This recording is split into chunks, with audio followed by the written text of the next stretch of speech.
నా ప్రియమైన కుమారుడా, నా ప్రియమైన కుమార్తె, నేను ఎన్నిసార్లు చెప్పినా నా మాటలు అర్థం చేసుకోవడం లేదు. ఎందుకని నీవు పదే పదే తప్పు చేస్తున్నావు? నా మాటలు వినడం లేదు. అందుకే నీకు ఇలా జరుగుతుంది. ఏనాడైనా ఎందుకు నాకు ఇలా జరుగుతుంది అని ఆలోచించావా? ఆలోచించలేదు కదా. నీవు అనుకుంటున్నావు నేను ఎంత కష్టపడినా నా కష్టార్జితం వృధా అవుతుంది, నా సంపాదన సిల్లి సంచిలో పడినట్లు ఉంటుంది, ఒక్క రూపాయి కూడా మిగలడం లేదు. ఒక్కరోజు నాగా లేకుండా పని చేస్తున్నాను. ఇంట్లో కుటుంబ ఖర్చులకు నేను సంపాదించిన సంపాదన సాలడం లేదు. అప్పులు అయిపోయాను. అప్పులు ఎలా తీరతాయి అని బాధపడుతున్నావా? దిగులు పడుతున్నావా? రోదిస్తున్నావా? ఏడుస్తున్నావా? కన్నీరు కారుస్తున్నావా? ఇంట్లో ఆ పిల్లలకు బట్టలు కావాలి, ఇంకా వస్తువులు కావాలి, పిల్లలను చదివించాలి, వారి అవసరాలు తీర్చాలి. అయితే ఒక పక్క అప్పులు, అలాగే ఆర్థిక పరిస్థితి, అనారోగ్య పరిస్థితి. ఒక రోగము తగ్గితే మరొక రోగం వస్తుంది. అలాగే నేను పనిలోనికి వెళ్లతేనే కాని ఇంట్లో కుండెక్కదు, కూటికి లోటు.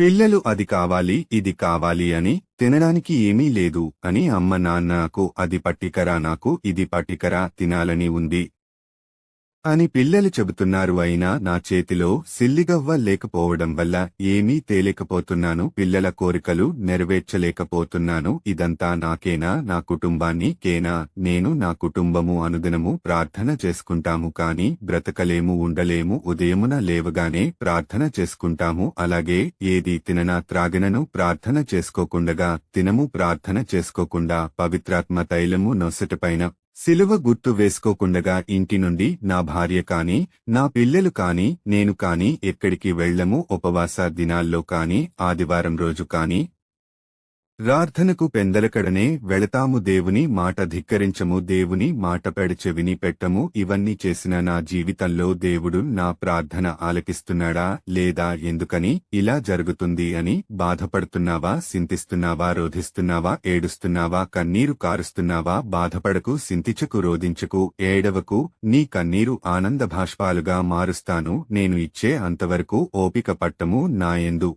విశ్వాసము కలిగి ఉండుము. తొందరలో నీ ఆర్థిక సమస్యలు, అప్పులన్నీ తీరిపోతాయి. నీ కష్టార్జితము నీవు అనుభవిస్తావు. నేను నీ ప్రార్థన వింటున్నాను.